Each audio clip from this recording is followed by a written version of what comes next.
দেখো আমার মা জেলি বানানোর পদ্ধতি করছে, এখনো বানিয়ে উঠতে পারিনি।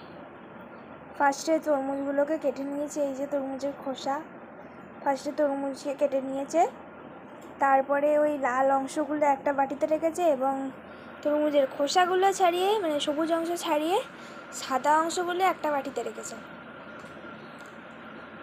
এবং এই লাল অংশটাকে এখন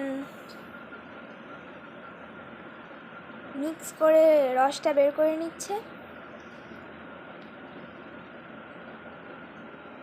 এই দেখো একটা ন্যাকড়া নিয়ে সেই যেই তরমুজগুলো তরল মানে জল করতে চাইছিল সেই তরমুজের রস হয়ে গেছে, একটা ন্যাকড়া নিয়ে সেইগুলোকে ছেঁকে আবার সেইগুলো বাইরে বের করে রেখেছে।